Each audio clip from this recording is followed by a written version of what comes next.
diabetisi, apa kabar? Pada tanggal 14 November yang lalu, kita bersama sudah memperingati World Diabetes Day atau Hari Diabetes Dunia. Dan pada tahun ini, peringatan Hari Diabetes Dunia ini menjadi sangat istimewa karena tahun 2021 ini genap 100 tahun sejak ditemukannya insulin sebagai breakthrough atau terobosan bagi penanganan pasien-pasien diabetes mellitus. Nah, sahabat diabetisi, mari kita ikuti perjalanan pengetahuan manusia tentang diabetes sampai akhirnya ditemukannya insulin. Sahabat, 3000 tahun yang lalu ternyata catatan di Mesir sudah menorehkan tentang gambaran dari diabetes mellitus ini, khususnya gambaran tentang diabetes mellitus tipe 1, di mana dalam catatan Mesir kuno ini disebutkan adanya keadaan di mana seseorang mengalami kencing yang banyak, haus, dan penurunan berat badan. Jadi mirip sekali dengan gambaran seorang penderita diabetes mellitus tipe 1. Dan ternyata catatan kuno lain di India menyebutkan tentang pasien dengan urin atau kencing yang mengandung gula. Dan mereka juga mencatatkan tentang cara mendeteksi gula di dalam urin ini, yaitu dengan mempergunakan semut, di mana kencing yang mengandung gula akan dicari oleh semut. Dan keadaan ini mereka sebut dengan madhumeha atau kencing madu. Jadi ternyata orang-orang kuno ini sudah tahu ya tentang keadaan diabetes ini. Hanya saja saat itu mereka belum menyebutnya dengan diabetes. Nah, pada abad ketiga sebelum Masehi, sebutan diabetes ini dicetuskan pertama kali oleh Apollonius dari Memphis. Nah, yang menarik, dokter-dokter Yunani pada masa itu sudah mengetahui bahwa diabetes ini ada 2 jenis keadaan. Yang pertama adalah diabetes insipidus dan yang kedua adalah diabetes mellitus. Keduanya memberi gambaran yang serupa, yaitu haus dan banyak kencing. Hanya saja kejadiannya diabetes insipidus ini jauh lebih jarang dibandingkan diabetes mellitus. Sehingga kalau orang menyebut diabetes saja, seringkali yang diacu adalah diabetes mellitus. Nah, apa bedanya antara diabetes mellitus dan diabetes insipidus ini? Sahabat, meski namanya sama-sama diabetes dan gejalanya serupa, yaitu haus dan banyak kencing, dua keadaan ini sama sekali berbeda. Jadi diabetes insipidus tidak ada hubungannya dengan diabetes mellitus, tidak ada hubungannya dengan kadar gula darah yang tinggi, dan tidak ada hubungannya dengan kadar insulin. Diabetes insipidus terjadi ketika tubuh kekurangan hormon antidiuretik atau hormon vasopresin. Hormon antidiuretik ini dihasilkan oleh kelenjar pituitari yang ada di kepala kita.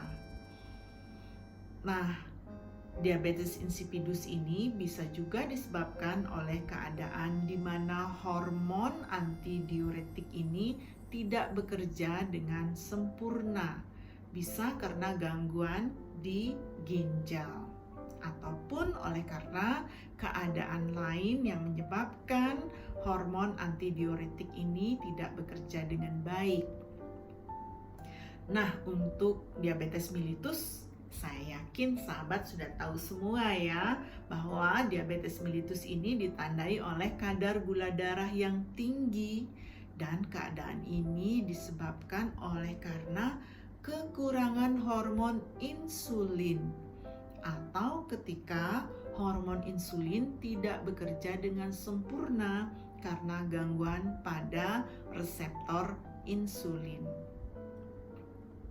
Nah, sahabat diabetisi, bagaimana ditemukannya insulin, sejarahnya dan perjalanannya? Yuk kita cari tahu ya. Penemuan insulin diawali dengan temuan oleh seorang ilmuwan Jerman yang bernama Minkowski dan von Mering pada tahun 1889. Kedua ilmuwan ini melakukan percobaan pada binatang, di mana mereka melakukan pankreatektomi atau operasi pengangkatan pankreas. Dan pada binatang yang dilakukan pankreatektomi akan terjadi keadaan diabetes yang berat.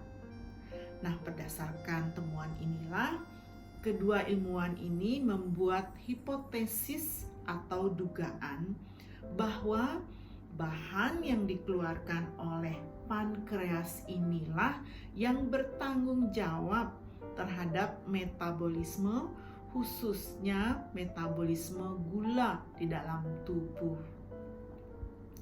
Nah, selanjutnya sahabat, ada beberapa ilmuwan lagi yang terlibat dalam upaya penemuan insulin ini.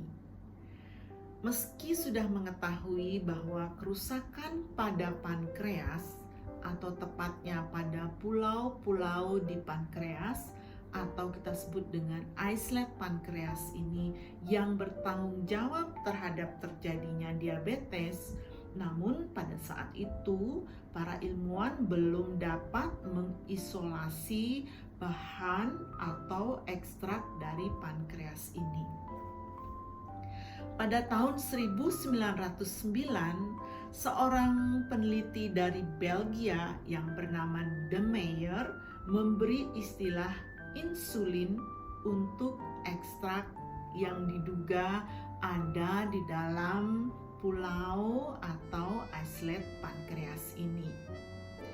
Insulin sendiri sebenarnya berasal dari bahasa Yunani, yaitu insula yang berarti pulau.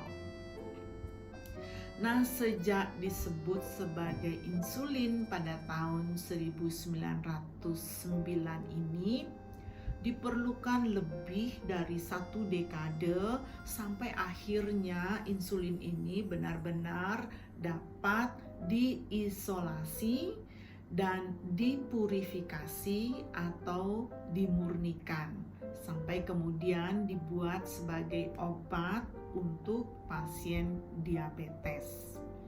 Nah, bagaimana perjalanan dari penemuan insulin ini selanjutnya? Pada bulan Mei 1921, seorang ahli bedah dari Toronto yang bernama Frederick Grant Banting dibantu oleh seorang mahasiswa kedokteran yang bernama Charles Best, juga dari Kanada, dan penelitian mereka dilakukan di bawah pengawasan dari seorang ahli metabolisme karbohidrat yang bernama John James Richard McLeod.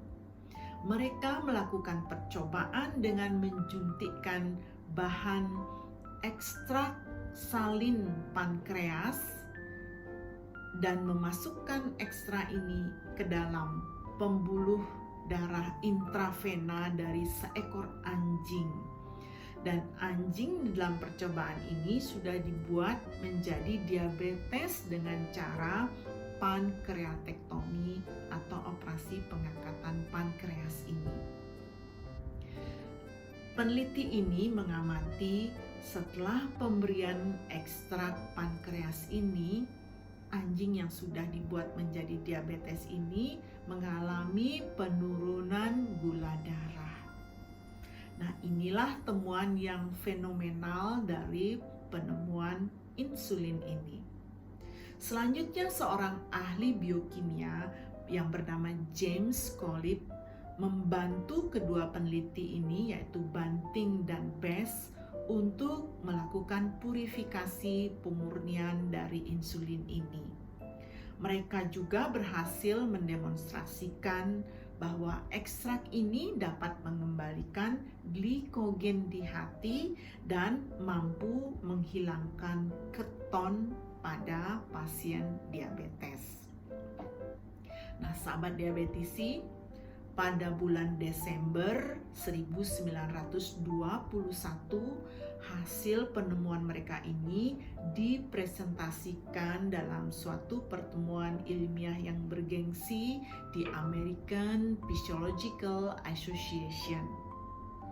Jadi, tahun 2021 ini genap 100 tahun sejak ditemukannya insulin ini. Nah, sahabat diabetisi, selanjutnya bagaimana perjalanan insulin ini sampai dapat dipergunakan sebagai terapi pada pasien diabetes?